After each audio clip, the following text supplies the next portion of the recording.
से वो गुजर रहा है वहां से लाइटें बंद हो रही हैं। तो वो जो पैरानॉर्मल इन्वेस्टिगेटर थे वो इस बात पर कन्विंस हो गए कि इस घर में कुछ ना कुछ हो रहा है। तो उनमें से एक बंदा जो कि आवाज रिकॉर्ड कर रहा था, उसने एक चीज पॉइंट आउट की, यहाँ पर कोई आवाज है।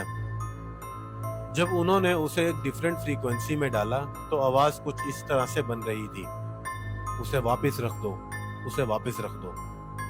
और जो दूसरी आवाज आती है जो इस तरह की थी, इसमें ये सुनाई दे रहा था, वो आ रहा है, वो आ रहा है। वो आवाज बिल्कुल वसवसे की तरह थी। अब वो लोग भी घबरा गए।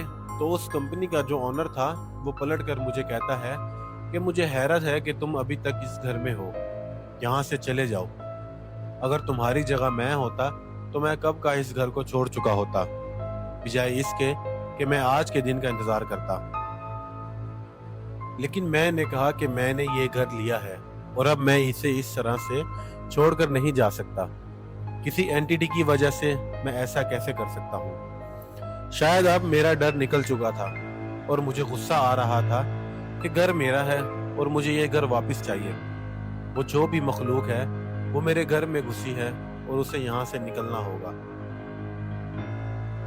इसके बाद मैंने थोड़ा सा चिल्लाना शुरू कर दिया कि शो योर सेल्फ, कि तुमने जो भी बात करनी है वो आमने सामने करो, ये चुप कर गेम खेलना बंद करो।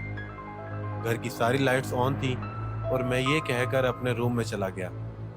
रात के 3:30 का टाइम था और मैं आकर बेड पर लेट जाता हूँ। मैं गुनूदगी की हालत में था तो मुझे ऐसा महसूस होता है कि एक बहुत बड़ा ट्रक मेरे घर के साथ आकर टकराया। एक आवाज घर के लेफ्ट साइड से आई थी, यानी जहां पर मेरा गैराज था। तो मैं बड़बड़ा कर उठा। मैं फौरन गैराज की तरफ भागा और वहां जाकर देखा, वहां बिल्कुल खामोशी थी, कुछ भी नहीं हुआ था, कोई डैमेज नहीं हुआ था। मैंने खिड़की से बाहर की तरफ देखा तो कोई ट्रक नहीं था।